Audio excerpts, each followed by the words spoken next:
Tian, upon seeing it, became annoyed because the devil had become too cute. On the other hand, Yiwu was irritated but couldn't do anything about it.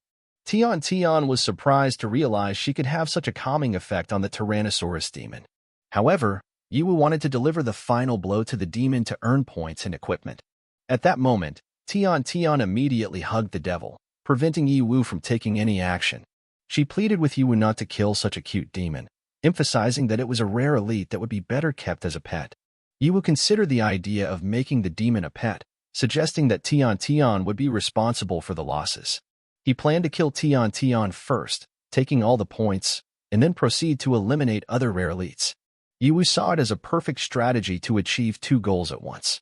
Tian, frightened by this perspective, quickly prioritized points and equipment over the demon.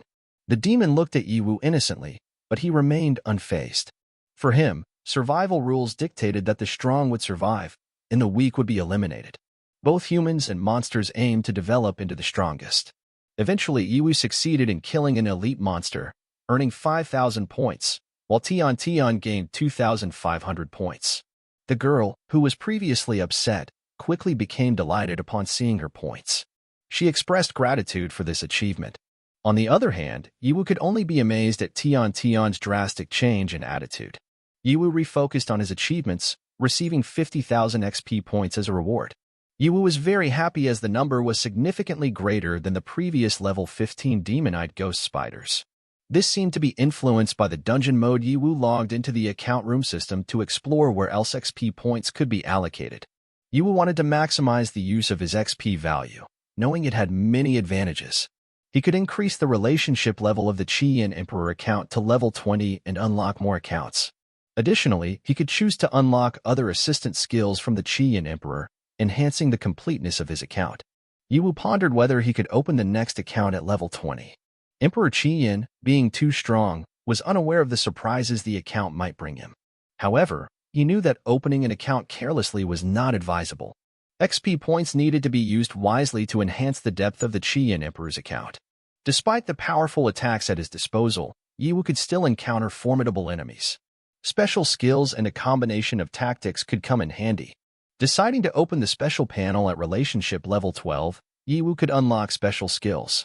These included camouflage, which simulated the breath of a creature one level higher for 2 minutes, crazy speed, releasing fire to burn and increasing speed by 50% for 1 minute, and true eyes, exploring all creatures within a certain distance. While special skills were expensive, Yiwu was particularly interested in true eyes that allowed him to see monsters all over the map, including the final boss hidden in the Shadow Forest. He chose to buy this skill, investing 70,000 XP points. Previously, Yiwu almost gave up on finding the boss of the Shadow Dryad, a secret yet to be revealed. Now, armed with the new skill from the Tyrannosaurus demon, he was determined to hunt down the elusive boss. During this time, Tian called him to show him something remarkable. Initially confused, Yiwu thought it was just Tian's carelessness. However, upon closer inspection, Tian pointed out an egg. Yiwu realized that the egg, rumored to have a very low explosion rate, was an ordinary egg with a strange flower pattern on its surface. Eggs could be incubated with XP or used to make fried rice. While Yiwu didn't expect the egg to be made into fried rice, the rare item had the potential to be hatched into a battle pet or mount with terrifying resistance and attack capabilities. Envisioning Yiwu riding the Tyrannosaurus demon mightily and dominantly, Tian's heart beat faster. Yiwu decided to keep the egg, and Tian praised him, expressing sincere gratitude. However, Yiwu seemed to misunderstand Tian, thinking she wanted the egg for herself. Despite his refusal, Tian was truly appreciative of Yiwu's gesture. Tian had no interest in eggs.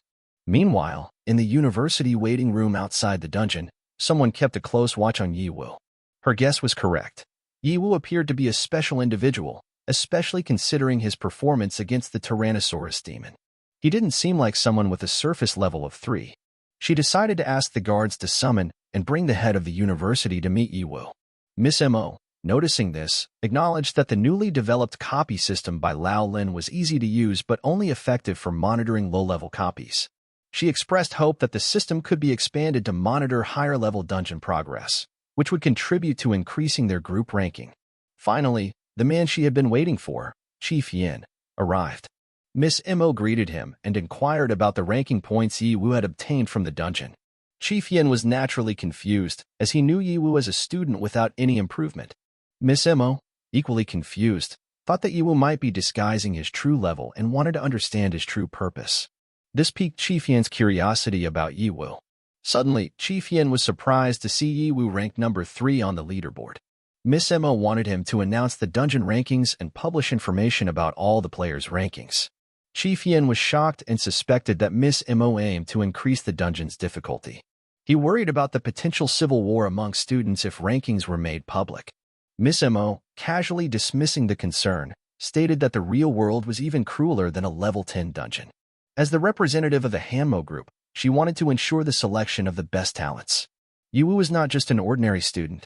Chief Yin didn't anticipate Miss Mo's attention towards Ye Wu and became curious about whether Ye Wu was truly extraordinary.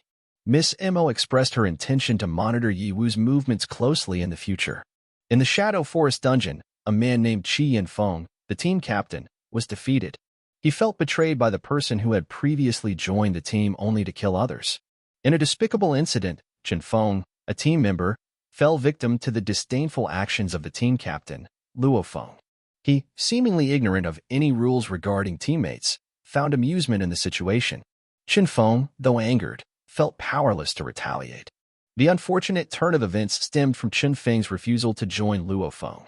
The angered captain demanded Qinfeng's return to the dungeon and urged him to report to Chief Yin.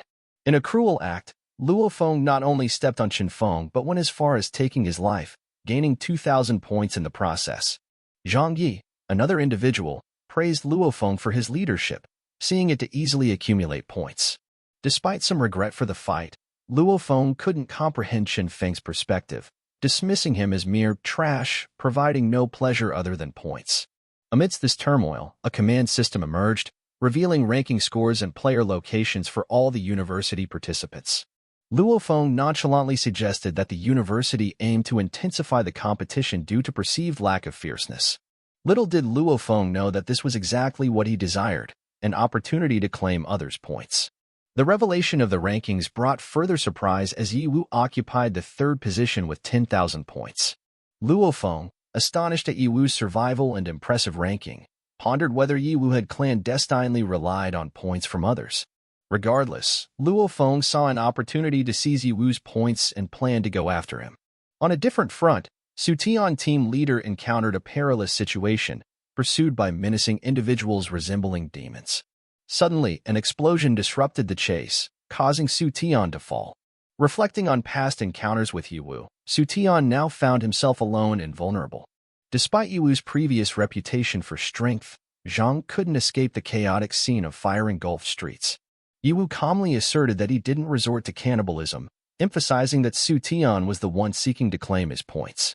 Facing an emotional clash, Sutian, annoyed and ignited with determination, grappled with the realization that Ye Wu had eliminated his entire team before and was not ready to succumb easily. Sutian initiated the attack on Ye Wu, and Ye Wu felt the pressure immediately. It seemed like Sutian was pushing him to act aggressively.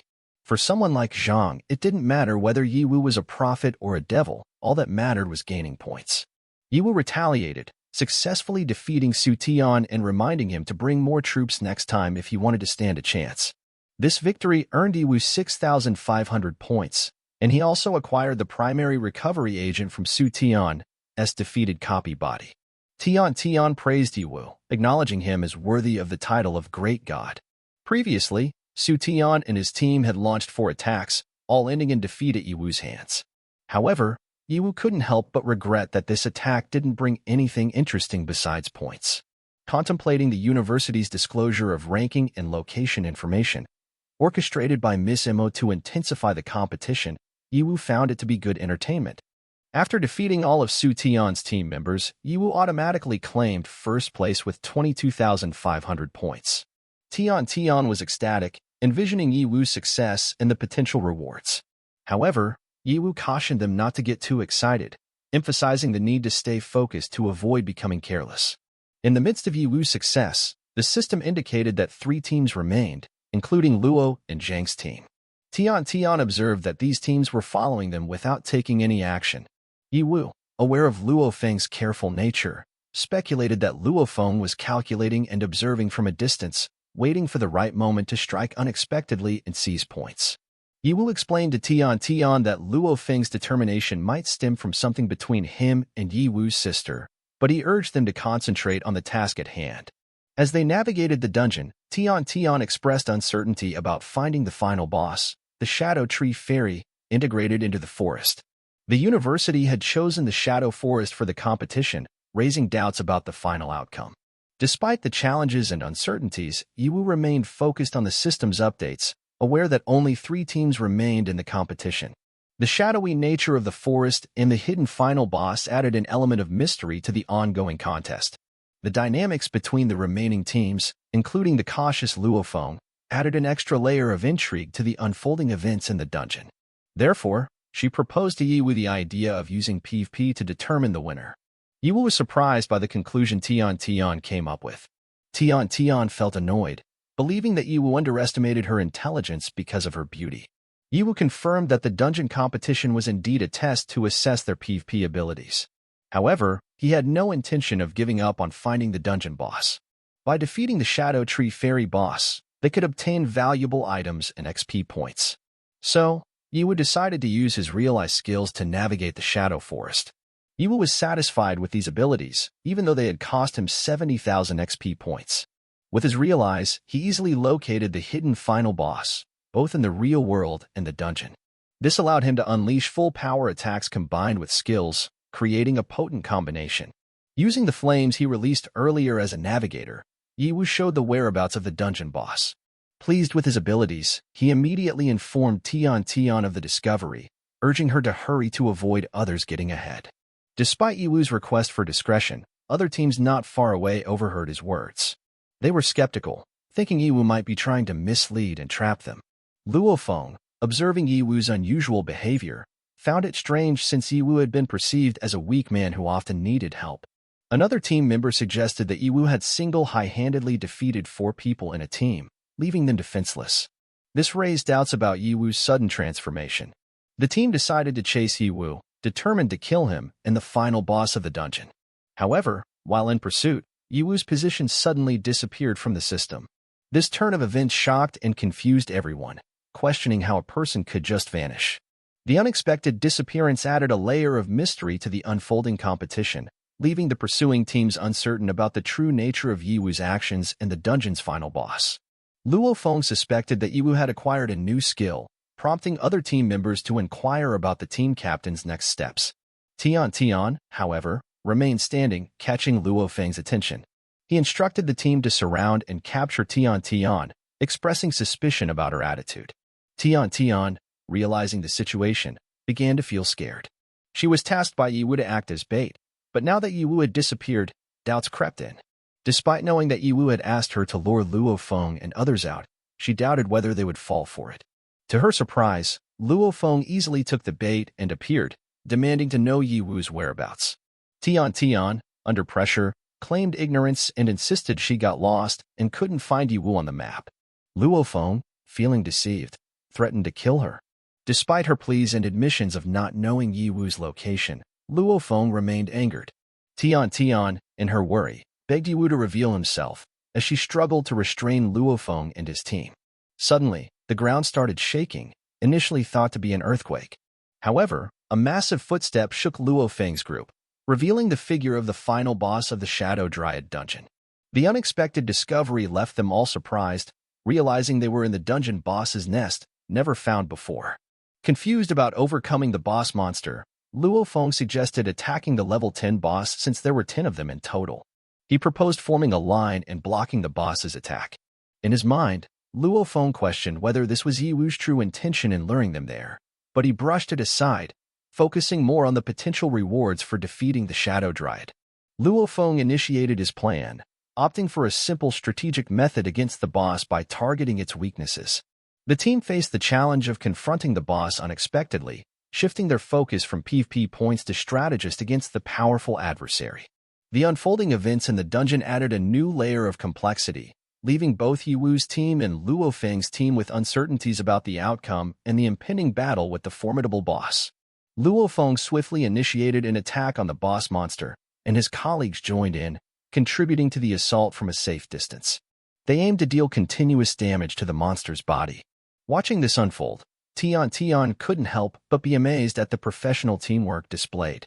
It was a stark contrast to the temporary team formation they had before. Luo Feng, known for his arrogance, was now all business, proving his abilities. The monster began to lose its HP gradually. Tian grew increasingly worried. She feared that if Yiwu didn't appear soon, Luo Feng and the others might succeed in defeating the boss monster. On the other hand, Luo Feng appeared confident, believing that they could defeat the monster as long as they continued their coordinated attacks with courage. With the combined efforts of multiple teams and Luo Feng's command, a level 10 boss should have been easy for them. However, the situation took an unexpected turn as the boss monster switched to using fear mode, rendering it invulnerable.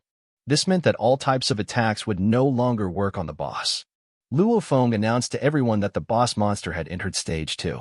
Panic ensued among the teams as they faced an unfamiliar situation, lacking experience against a Stage 2 Shadow Dryad boss. The trees around them began to move, transforming into a massive army of monsters. The boss monster activated smaller monsters, overturning the initial advantage in numbers. The monsters now ranged from level 7 and below. Amid the chaos, the teams chose to flee, leaving Luo Feng behind, who insisted on moving forward and maintaining formation. Despite his pleas, everyone opted to run away, further fueling Luo Feng's anger. In a critical moment, a monster captured Tian's body, lifting her upside down. She screamed for Yiwu's help, and at that instant, Yiwu appeared, attacking the monster's body. Tian grip loosened, and she was sent flying into the air. Yiwu quickly caught her, stating that her task was completed. He instructed her to watch and run away if the situation turned dire.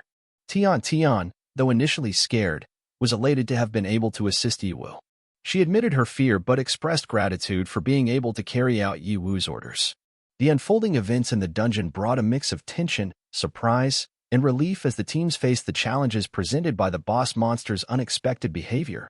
The dynamics continued to shift, keeping both Yiwu's team and Luo Feng's team on their toes. The man showed no concern for the situation. He even apologized for using Tian as bait, promising to provide relief to the girl later. On the contrary, Luo Feng was irritated to see Yiwu, Tian engaged in conversation. Luo Feng felt anger rising within him as he realized that Yiwu was intentionally leading them toward the boss monster's location, waiting for the right moment to exploit the situation. Expressing his frustration, Luo Feng accused Yiwu of despicable actions, alleging that Yiwu deliberately manipulated the situation. In response, Yiwu defended himself, asserting that he had no intention of taking advantage of Luo Feng. According to Yiwu, he was prepared to face the boss monster himself. Despite their differences, Yiwu acknowledged Luo Feng's fighting abilities, praising his mature command and mental skills. Luo Feng, however, was growing increasingly annoyed, finding Yiwu's teasing inappropriate given the seriousness of their circumstances. Aware of Yiwu's capabilities, Luo Feng proposed collaboration, instructing Yiwu to act as bait.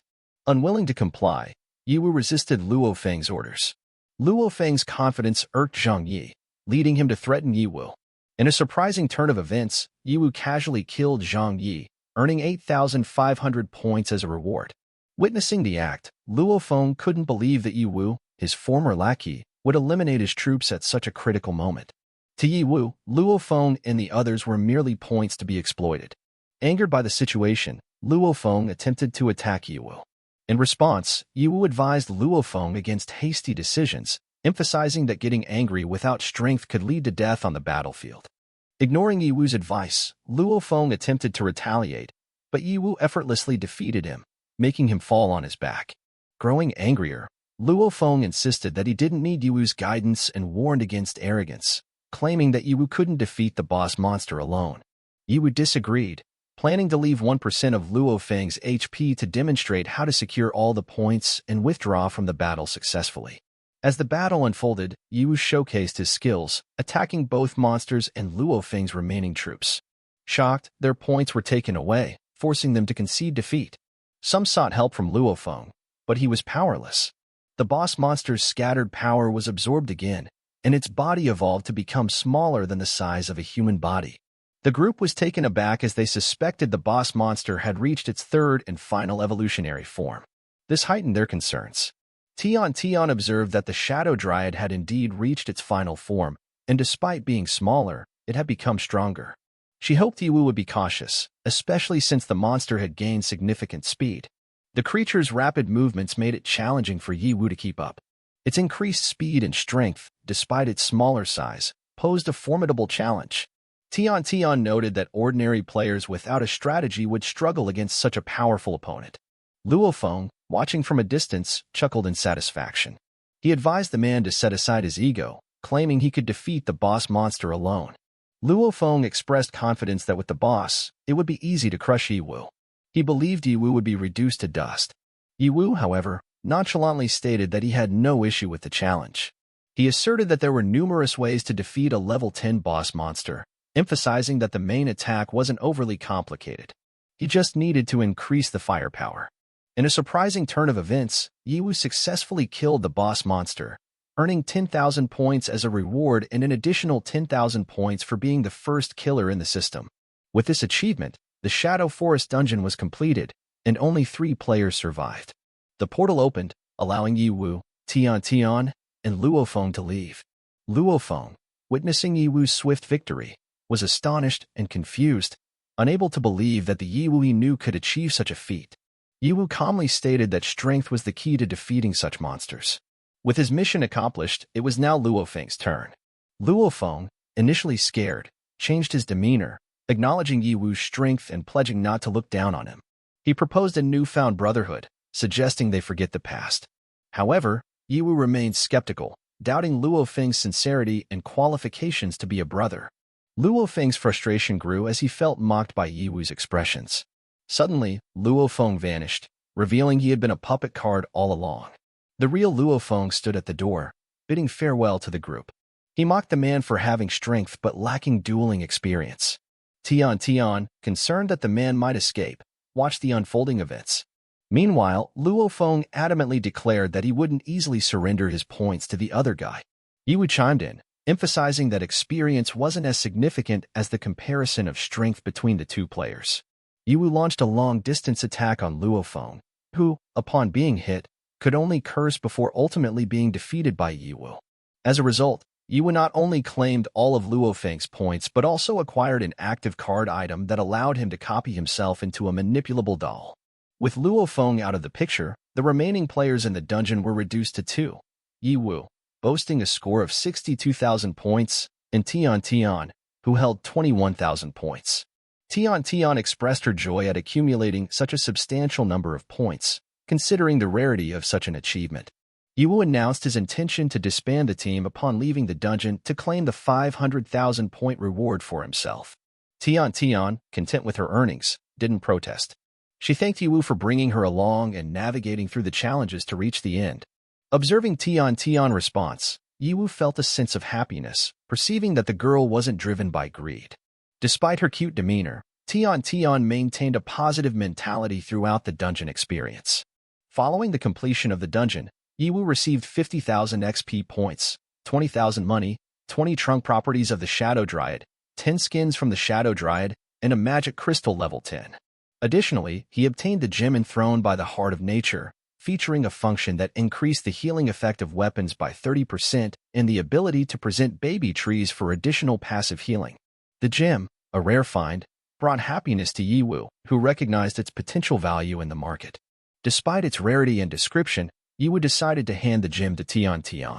The girl, overwhelmed by the unexpected gift, couldn't believe she now possessed such a valuable item. While Tian was relishing the moment, Ye Wu interrupted her fantasies, reminding her of the promised prize and urging her to stop the ridiculous thoughts. As they were about to disband the team, an abnormal situation occurred in the dungeon. They received a prompt to immediately leave the place within a maximum of 20 seconds, introducing an unexpected turn of events. Tian was left in the dark about what was happening, while Ye Wu sensed that something was unfolding in their real world. Ye Wu, Tian hurriedly headed towards the exit, urging Tian to run faster to avoid being trapped. In the rush, Tian stumbled and fell. Concerned, Ye Wu inquired about the girl's condition, and she revealed that her foot seemed to be sprained. Panic set in for Ye Wu as Tian had sprained her ankle at a critical moment. Tian immediately apologized for slowing them down, feeling remorseful for dragging Ye into such a challenging dungeon. Tian, recognizing her novice status, suggested that Ye should leave her behind and continue without her. However, Ye refused to abandon a team member, emphasizing that attempting something beyond one's capability was akin to waiting for death. While Ye acknowledged that Tian excelled at enticing and troubling others, he wouldn't forsake his teammates. Ye proposed that Tian leave on her own, throwing herself towards the exit gate. Tian was surprised by Ye's decision, unable to comprehend why he would sacrifice himself. Despite Ye's assurance that he wouldn't abandon his teammates, Tian continued to cry until the dungeon portal closed. In the dungeon, Ye was unharmed as he was merely a puppet, marveling at Tian's exaggerated reaction for a doll. He believed that Tian overstated his sacrifice, explaining that he threw the girl into the dungeon gate to prevent any trouble she might encounter. Ye had used the help of a city town scroll, enabling someone to return to the binding location in copy form at any time, but it was forbidden in PvP situations. Ye finally reaching the student rest area of the university, he was surprised to see the destroyed dungeon exit. Concerned about the teachers and other students, he initially thought an earthquake had occurred. However, recalling the dungeon gate's strength, he dismissed that notion and concluded that something unusual was happening at the university. Amidst his attempts to unravel the situation, Ye heard Tian crying alone. She expressed relief at seeing Ye alive, believing he might have been swallowed by the dungeon forever. Ye, present and unharmed, questioned Tian's remark about his stupidity, emphasizing that it wasn't the time for such considerations. Tian was grateful that Ye had survived, overcoming her fears of losing him in the dungeon. Ye comforted the girl, urging her not to cry. He assured her that everything was fine. Additionally, he utilized the city scroll after the gate closed. Tian, overwhelmed with relief, hugged Ye tightly while continuing to shed tears. On the other hand, Ye felt a bit puzzled. To him, it was common knowledge that anyone entering the dungeon could use the city scroll to return. However, Tian, feeling embarrassed by her emotional outburst, distanced herself from Ye. This left him confused, especially considering Tian's relaxed demeanor in the dungeon but shyness in real life. Soon after, several men in uniform appeared, surprising Ye and Tian in the hallway. Despite having locked all the students in the gym, the men attempted to apprehend them. The men's bodies bore marks that Tian recognized as belonging to the Black Tiger mercenary group. Ye inquired if they were the same group that had caused trouble in the safe zone 5 years ago, resulting in exile as punishment. Sensing that something was amiss, Ye wondered why the mercenary group, known for seeking profit, would come to the university where they couldn't gain any benefits. Realizing a connection to the MO group, Ye surmised that the mercenaries' presence was linked to them. The men from the mercenary group noticed Tian and, tempted by her beauty, planned to harm her. Terrified, Tian sought refuge behind Ye, who assured her not to worry. Infuriated, the mercenaries intended to cut off Ye's legs to torment him while they had their way with Tian. To their surprise, Ye effortlessly dispatched the criminals, leaving one man bewildered. Despite Ye being only at level 3, he managed to defeat level 15 adversaries within seconds. Ye nonchalantly mentioned that he had heard such threats too many times to be bothered. However, his curiosity grew regarding why exiles like the mercenaries forcefully entered the safe zone. The remaining mercenary, fearing for his life, pleaded not to be killed. He offered anything, including money and gems, to spare his life. Ye, unsatisfied with the initial explanation, used his sword to slowly injure the criminal, extracting more information. The man admitted they were hired by the Manhwa group to kill Miss Mo. Not only were they allowed into the safe zone, but the group also provided an extremely rare item to the team captain, limiting the movements of Miss Mo's personal bodyguards. Ye, now armed with this crucial information, pondered the implications of these sinister machinations. Now understanding the situation, Ye had heard numerous rumors about the Manhwa group and the Manhwa group, perpetually entangled in a dispute between life and death. This time, the Manhwa group openly followed Miss Mo, leading Ye to deduce something about the Manhwa group's involvement. Satisfied that he had provided sufficient information, the villain felt grateful, thinking Ye would forgive him. To restore his blood lost due to a previous wound, he promptly consumed a bottle of blood given by Ye. Meanwhile, Ye emerged from the building, observing the entire university covered with barriers, preventing him from leaving to meet the Manhwa group. Despite his initial plan to exchange information for rewards and money, The remaining criminals experienced negative effects after consuming the blood provided by Ye Hao. Realizing that Ye Hao had deceived him, the criminal confronted Ye Hao, who casually stated that forgiveness was never promised. Ye Hao also deducted points for the criminal's death. Engaging with Tian, Ye Hao informed her that the university was blocked, advising her to find a safe hiding place. He emphasized the need for caution to avoid capture. While Tian understood, she sought to know Ye Hao's plan, considering the Black Tiger mercenary group surrounding the university. Ye Hao asserted that he was the only one with a chance to save everyone, despite the inherent danger. He reiterated the importance of Tian hiding safely without making mistakes, as errors in real life could cost lives. Tian, grasping the gravity of the situation, decided to hide in a secret location to ensure her safety. She felt a sense of concern from Ye Hao, realizing that he took the matter seriously.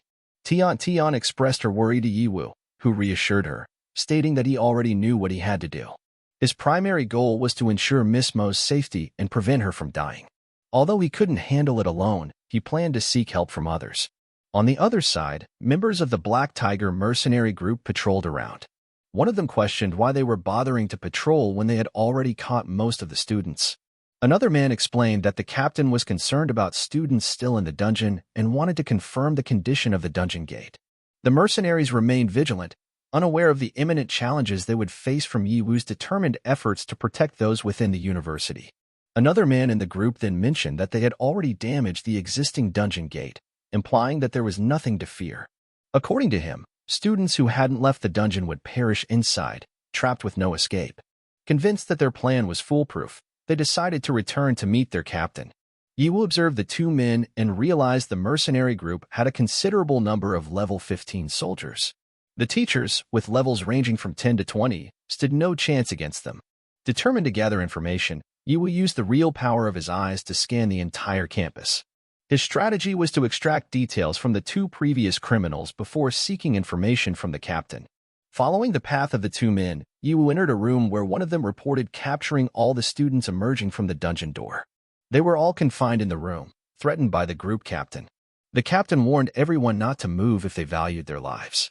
A captured teacher sought answers, requesting release for himself and his students. However, the captain ignored the plea and instead focused on the tied-up teacher, expressing irritation at the trouble caused in the safe zone. The captain, in a threatening tone, suggested that the female teacher should find a way to serve him as a condition for survival. The teacher, however, resisted, challenging the captain.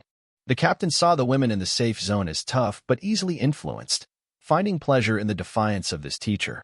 Another member playfully requested their turn, and the captain promised satisfaction once he was done. While the troops celebrated their impending turns, Luo Feng, also present, noticed the scared students who were tied up behind him. Although annoyed by their fear, Luo Feng knew that if they dared to act recklessly, they could overpower the criminals in the room. At least releasing the teacher could serve as a signal of danger. As the captain began to undress the teacher, Luo Feng couldn't tolerate the disrespect shown to someone he considered a role model. He pushed the captain away, demanding he stop mistreating the teacher. Deeply angered, Luo Feng stood firm, unwilling to allow the teacher to be treated lightly in his presence. The situation escalated, setting the stage for a potential confrontation between Luo Feng and the mercenary group.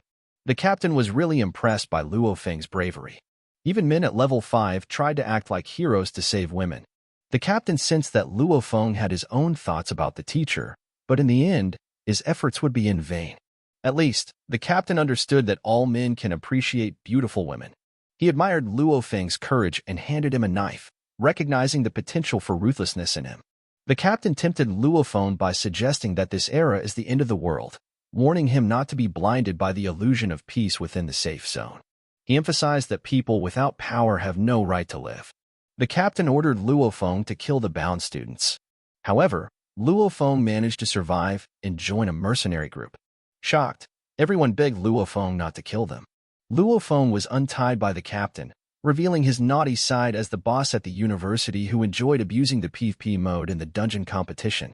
Despite his anger and insults towards the mercenary group, Luo Feng refused to be a part of it and told them to go to hell. Luo Feng's knife attack was easily blocked by the captain, disappointing him. The captain prepared to attack Luo Feng, intending to cut off his hand and end his life. Luo Feng, scared, closed his eyes. Suddenly, a voice spoke, stating that they knew Luo Feng wouldn't be able to block the captain's movements. The captain collapsed and died instantly with poisonous red spider fangs on his back. Ye Wu appeared and revealed that even though Luo Feng had often done evil things, he could act fairly like a man when faced with big problems. Ye Wu's plan to follow the two mercenary group members proved correct as he found everyone and defeated the captain. Ye Wu confirmed that they were okay, fortunate to use the advantage of the Qian Emperor's account for stealth mode plus attack items, causing a significant impact. He could defeat enemies much higher in level than him, although he would need to test his limits later. An opportunity to test them came with Ye Wu's presence. Immediately, all members of the mercenary group attacked Ye Wu, not expecting him to appear and kill their level 25 captain. They were sure Ye Wu must have used cunning tactics and attempted to kill him. Ye Wu instructed Luo Feng to lie down if he wanted to live, easily dispatching the remaining criminals and claiming the reward. The students couldn't believe their eyes when Ye Wu succeeded in killing all the criminals. Luo Feng was annoyed because none of them dared to stand up and fight before. Despite Luo Feng's irritation, the praise continued, and the students were relieved, grateful that Ye Wu's intervention saved their lives. Ye Wu then commended Luo Feng, stating that in the real test of life and death, his performance was surprisingly good. Luo Feng had the qualifications to be Ye Wu's brother, and he asked if Luo Feng wanted to join and become his little brother. Luo Feng enthusiastically agreed, calling Ye Wu his brother and expressing a desire to become stronger, no matter the cost. Ye Wu recognized the loyalty within Luo Feng, understanding that only those who have experienced life and death situations can truly comprehend it. Ye Wu handed over the knife that belonged to the previous captain, mentioning that the XP value would be given to Luo Feng, and he should know what to do. The injured captain ridiculed them as smelly brats who dared to fight the Black Tiger mercenaries. He pleaded with Ye Wu and Luo Feng to let him go, warning that all the students' families would die otherwise. Luo Feng, ready to kill the captain, expressed no doubts or regrets, knowing the mercenary group's dark past. Despite the captain's pleas, Luo Feng remained determined. After successfully killing the captain, Luo Feng was surprised to rise 5 levels and reach level 10. He thanked Ye Wu for allowing him to join and promised loyalty. Witnessing this, other students flocked to join Ye Wu's team, pledging to comply with Ye Wu's requests. When asked if they were all reliable, Luo Feng insisted that only Ye Wu could decide, asserting that the students didn't even have the qualifications to bring Ye Wu's shoes. Ye Wu's desire to save all the students was a significant gift in itself. Luo Feng untied Teacher Li, who then expressed gratitude. Previously known as a naughty student among the teachers at the university, Luo Feng's ability to defend the teacher at a critical moment surprised everyone. Despite being embarrassed by the thanks, Luo Feng felt that his mischievous nature made him braver. He couldn't bear to see Teacher Li being bullied by criminals. At that moment, Ye Wu asked Luo Feng to help him unite the other students instead of remaining with Teacher Li for too long. Teacher Li, seeking guidance, asked Ye Wu about their next steps. Many friends were still detained, and the campus remained sealed with no way to escape or call for rescue troops. Ye Wu assured the teacher not to worry, promising to come up with a plan. Ye Wu utilized his realized skills to assess the condition of the university. He observed that the students and teachers were held in the gym, guarded by individuals with relatively low levels but in large numbers. In the warehouse area, there were no patrols or guards, offering a safe hiding spot for the students. The mercenary group, led by a level 45 commander in the restroom, had only 2 masters with levels above 40. Ye Wu couldn't locate the bodyguard yet, but noticed a level 40 person in the parking area who could be the deputy commander. Having foreseen the situation, Ye Wu instructed Luo Feng to take Teacher Li and the students to hide in the warehouse. Luo Feng, reluctant to part ways with Ye Wu, wanted to join him in confronting the commander. However, understanding the importance of protecting Teacher Li and the other students, he accepted Ye Wu's decision. In return, Ye Wu handed over the red spider Feng item, previously used to kill the level 25 captain. Luo Feng hesitated to accept the valuable item, but Ye Wu insisted, emphasizing its importance for Luo Feng's safety. According to Ye Wu, Luo Feng, with his current strength, would not survive facing the mercenary group head-on. Luo Feng was advised to avoid direct confrontation but, if unavoidable, to use the fangs for a sneak attack to deal massive damage. The fangs could only be used twice, so Ye Wu asked Luo Feng to consider it carefully. Luo Feng reassured Ye Wu, claiming expertise in sneak attacks and stabs. With Luo Feng entrusted with the safety of Teacher Li and the other students, Ye Wu continued on his mission. Initially aiming to save Miss Imo, Ye Wu realized the significant level difference between him and the level 45 commander. Even with the advantage of the Emperor's account, dealing with a 33-level difference posed a considerable challenge. Ye Wu lacked confidence in defeating his opponent, facing a significant challenge due to the uncertainty of his abilities against a much higher-level adversary. At Link level 12, he had already proven capable of defeating a level 25 captain, but the prospect of facing a level 40 opponent with a 28-level difference posed a considerable threat. Recognizing the urgency, Ye Wu decided to boost his level and entered the system space with 50,000 accumulated points. Choosing between increasing his account level or unlocking special skills, Ye Wu opted to elevate his level, reaching Link level 21. This infusion of power rejuvenated his body, and he discovered that his links had expanded to 4.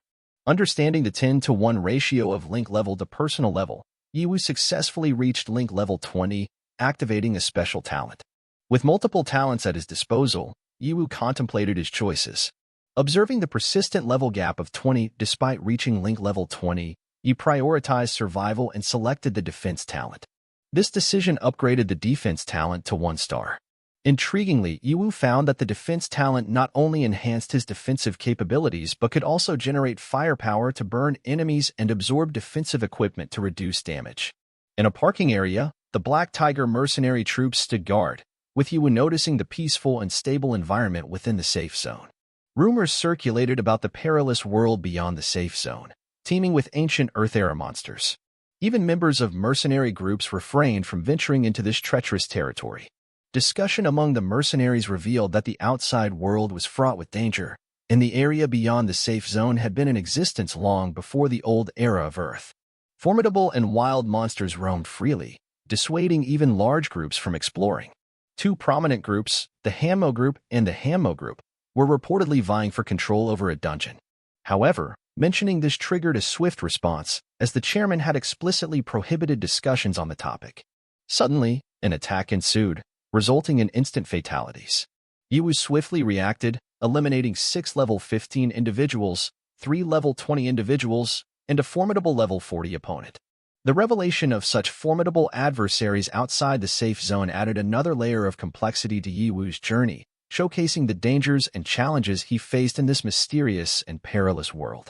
His strategy was clear: take down the lower-level guards swiftly, reserving the level 40 opponent for the final confrontation. As Ye Wu's presence became apparent, all the guards immediately launched an attack. They inquired about the careless individual who allowed a student to wander off, but the captain directed them to focus solely on Ye Wu. In the midst of the chaos, Ye Wu recalled the presence of several modified armor trucks in the area. It dawned on him that the mercenary group likely lacked a centralized base, leading them to transport valuable items in these trucks. Speculating that the sought-after item might be stored in one of the trucks, Ye Wu found himself facing a deputy commander who halted his movements by hurling objects. Amused by the discovery that only 1 student was present, the deputy commander calmed the troops, dismissing Ye Wu as an easy opponent. The mercenaries were confident in the deputy commander's abilities, anticipating Ye Wu's swift defeat. However, Ye Wu was far from lacking confidence in his own skills. He deftly countered the deputy commander's attack, even reversing the fire unleashed upon him. Despite the deputy commander's use of 6 high-explosive grenades, Ye Wu, at level 4, remained unscathed. Ye Wu boldly asserted that the grenades were insufficient and challenged the deputy commander to unleash all the firepower at his disposal.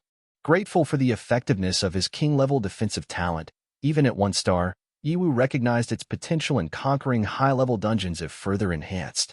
The deputy commander dismissed Ye Wu as reckless, warning that facing the Black Tiger mercenaries would inevitably result in death, emphasizing the forthcoming demonstration of his Hellscream firepower with unlimited ammunition. Witnessing this attack, Ye Wu marveled at the level 40 person's formidable capabilities and realized the opportunity to employ the leapfrog challenge.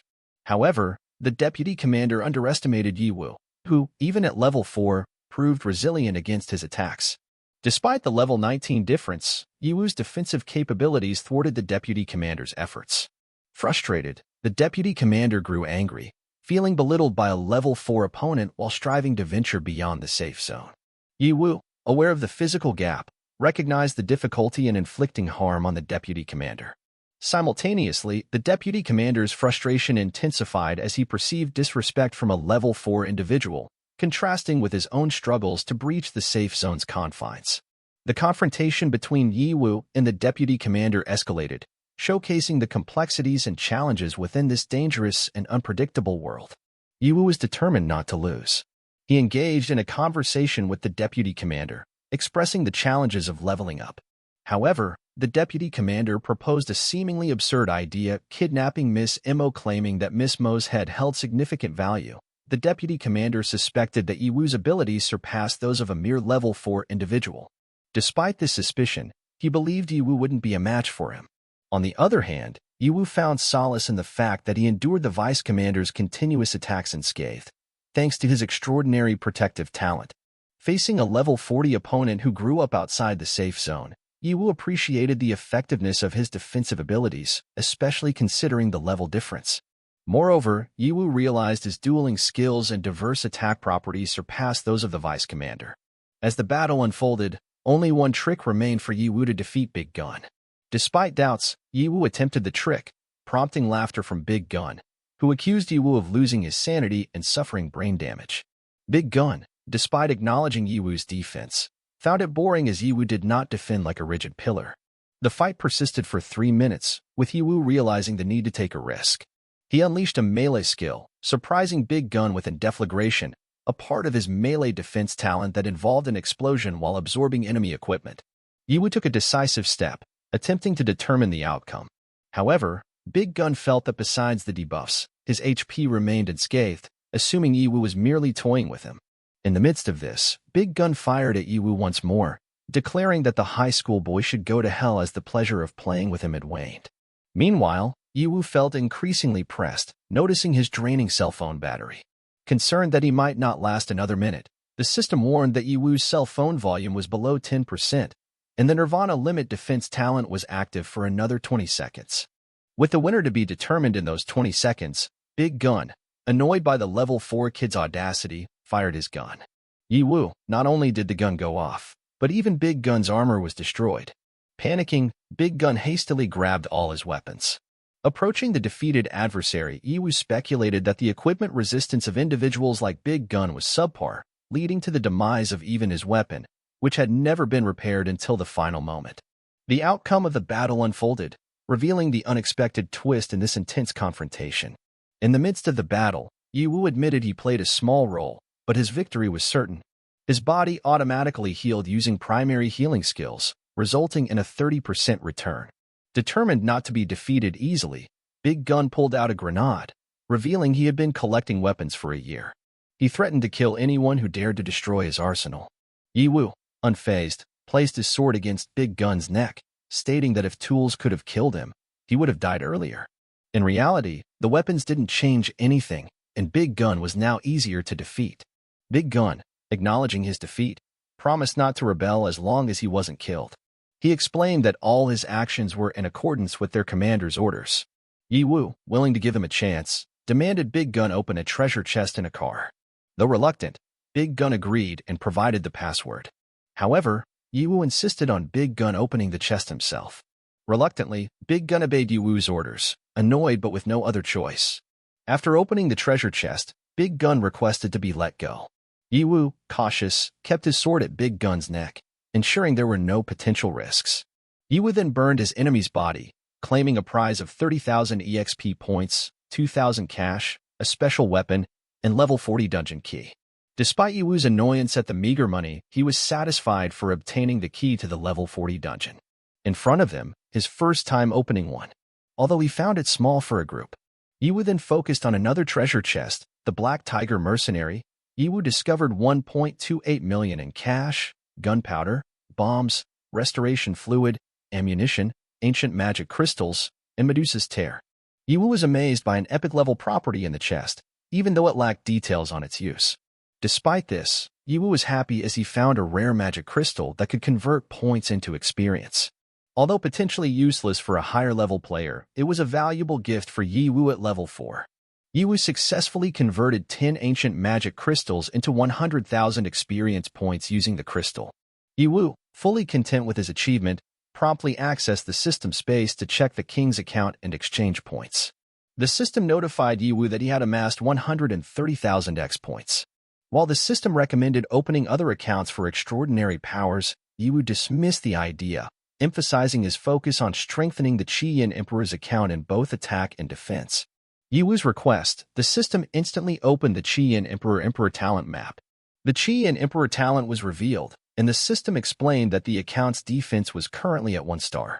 For 100,000 X points, Ye Hao could increase 10 link levels and obtain 1-star talent point for free.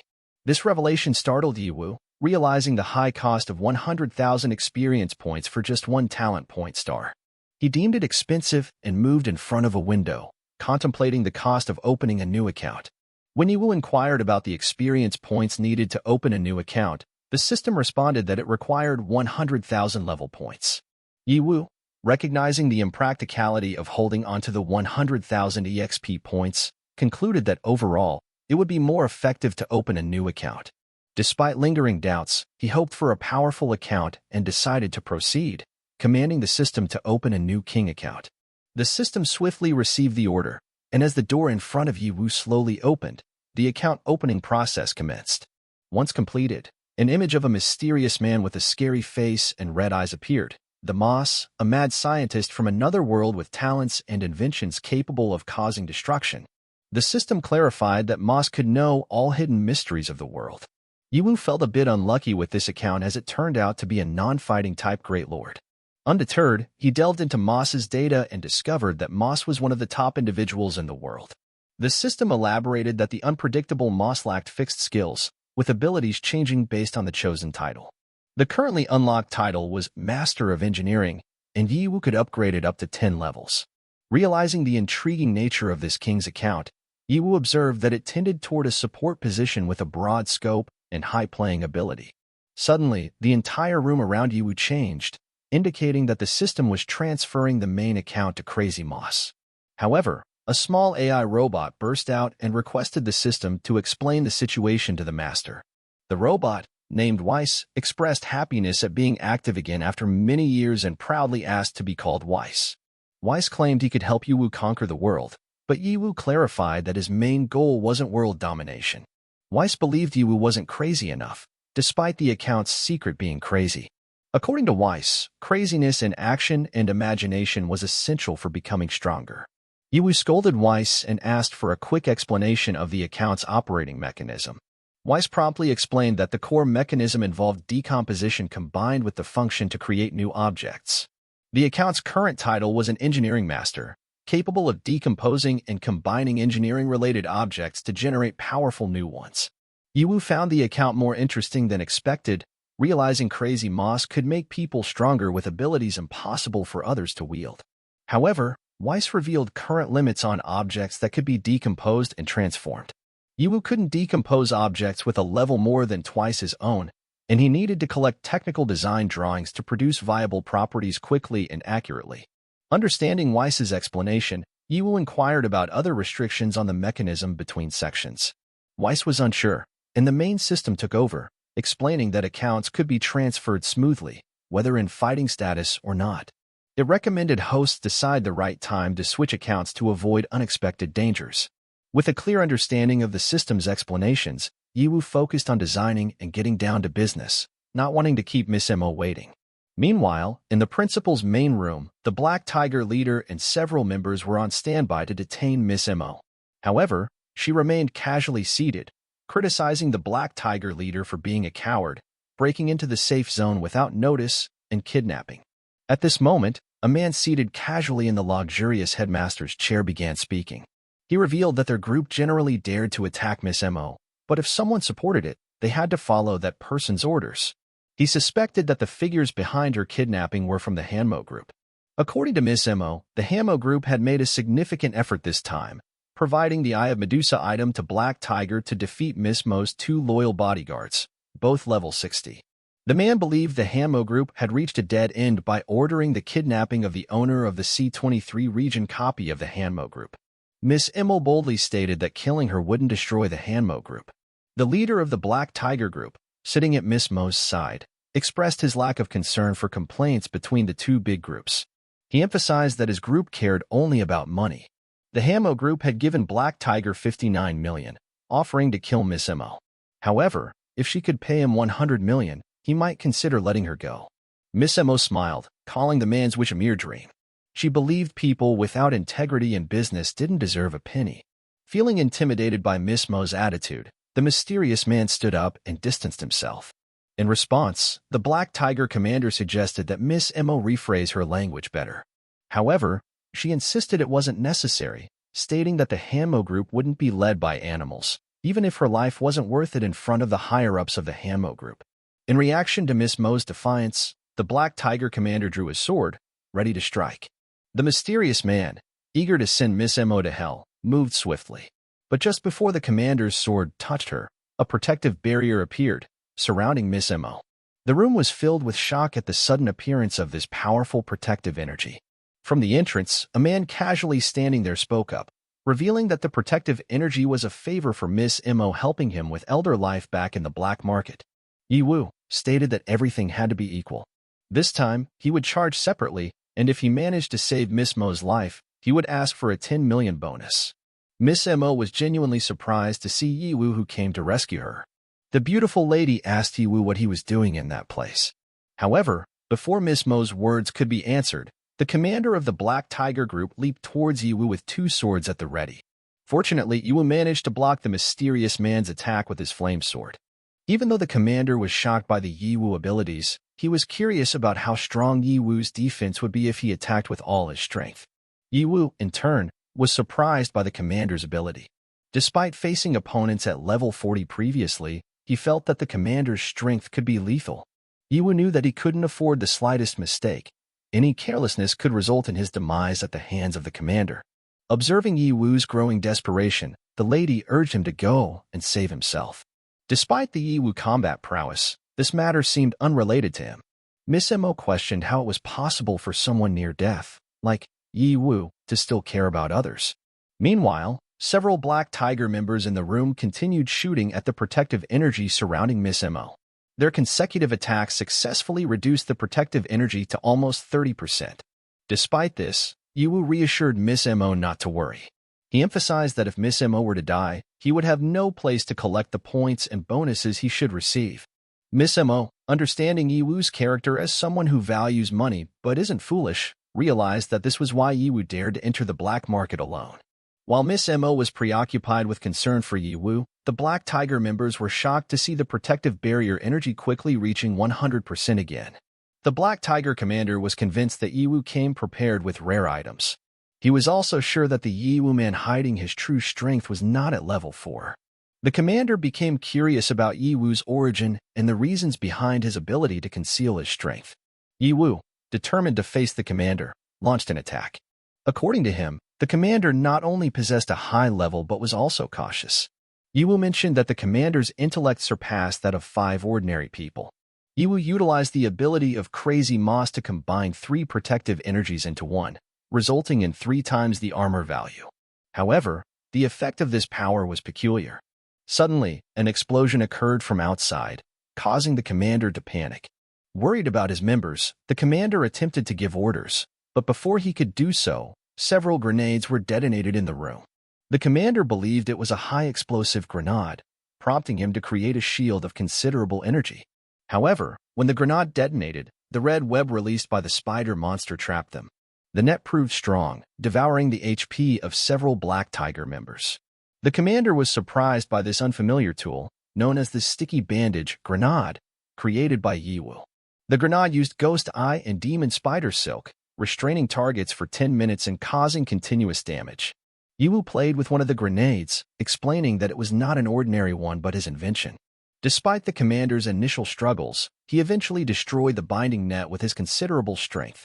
Refusing to be defeated by what he considered toy items, the commander infused his sword with lightning power, ready to demonstrate adult-level combat.